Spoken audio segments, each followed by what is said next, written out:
আসসালামু আলাইকুম everyone, very good morning. আজকে আমার ডেইজ অফ, দ্যাট মিন আজকে আমার কোনো ফ্লাইট নেই, কোনো ডিউটি নেই, জাস্ট রিল্যাক্স। আমি সকালে ঘুম থেকে উঠে ব্রেকফাস্ট করছিলাম আর ভাবছিলাম যে আজকে সারাটা দিন কি করা যায়। তো হঠাৎ মাথার মধ্যে চলে আসলো কায়াকিং করা যায়। আমি অনেক দিন কায়াকিং করিনি, তাই আমি রেডি হয়ে বেরিয়ে পড়ি কায়াকিং করার উদ্দেশ্যে। আমি আজকে যাব উত্তরা দিয়াবাড়িতে। সেখানে অনেকগুলো বড় বড় লেক আছে আর লেকের মধ্যে কায়াকিং করার ব্যবস্থা আছে।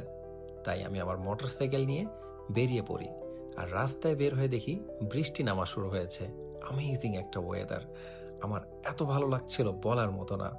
লাস্ট টাইম যখন কায়াকিং করতে আসি ঠিক এই জায়গাটাতে আমার টি শার্ট থেকে আমার পছন্দের সানগ্লাসটা পড়ে যায় আর আমি হারায় ফেলি। ইটস ওকে, আলহামদুলিল্লাহ ফর এভরিথিং। আমি এখান থেকে একটা বোট নিয়ে কায়াকিং শুরু করে দিই। আজকের ওয়েদারটা ছিল বেশ চমৎকার। টিপ টিপ করে বৃষ্টি পড়ছে, আকাশে মেঘ দিয়ে ভরাট, ঠান্ডা বাতাস বইছে, আমি একাকী কায়াকিং করছি। That was amazing. ঢাকা শহরে এন্টারটেনমেন্ট বলতে রেস্টুরেন্ট, শপিং মল আর থিয়েটার, বাট আমার কাছে মনে হয় কায়াকিং বেস্ট।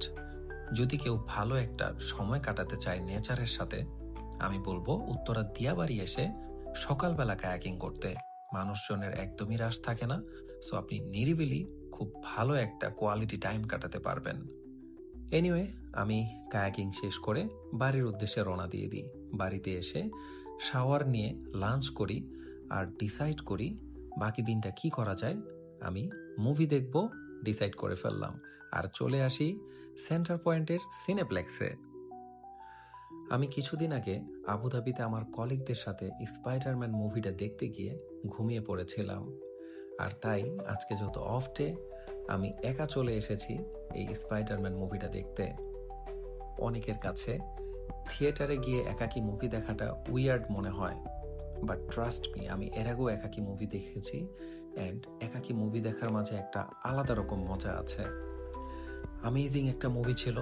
মুভিটা শেষ করে আমি ডিরেক্ট চলে আসি বাড়িতে, আর বাড়িতে এসে ফ্রেশ হয়ে রেডি হয়ে বেরিয়ে পড়ি জিমের জন্য। জিমে এসে একটা ব্ল্যাক কফি খাই, দেন শুরু করি আমার ওয়ার্কআউট। আমি 40 কেজি দুটো ডাম্বেল দিয়ে ইনক্লাইন ডাম্বেল প্রেস, দেন 100 কেজি দিয়ে আমি ফ্ল্যাট বেঞ্চ প্রেস মারি। That was amazing. জিম শেষ করে বাড়িতে এসে আমার ডিনার প্রিপেয়ার করা শুরু করি। নিয়ে এসেছিলাম তেলাপিয়া মাছ। তেলাপিয়া মাছটা কেটে পরিষ্কার করে ম্যারিনেট করি, জাস্ট হলুদ, মরিচের গুঁড়া, লবণ, সরিষার তেল আর একটু লেবু দিয়ে। এরপরে এটা দিয়ে দিই এয়ার ফ্রায়ারে।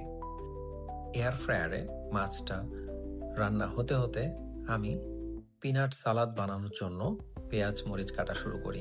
আমার কাছে দেশি কাঁচা মরিচ ছিল না, তাই এই নাগা মরিচটা কেটে ফেলি।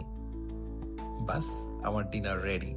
পিনাট সালাদ, গ্রিল তেলাপিয়া মাছ আর শসা। খাবারের স্বাদ ছিল দুর্দান্ত, আর এই বাদামের সালাডটার স্বাদ ছিল মাইন্ড ব্লোয়িং। নাগা মরিচের সাথে যে একটা ফ্লেভার ছিল, জাস্ট অ্যামেজিং। ডিনার শেষে আজকে আমি আমার বেডশিটটা চেঞ্জ করে ফেলি। এরপরে আমি শুয়ে পড়ি ঘুমানোর জন্য। কালকে আর্লি মর্নিং আমার ব্যাংকক ফ্লাইট। সো গাইস, দেখা হবে কালকে ইনশাল্লাহ। আল্লাহ হাফেজ।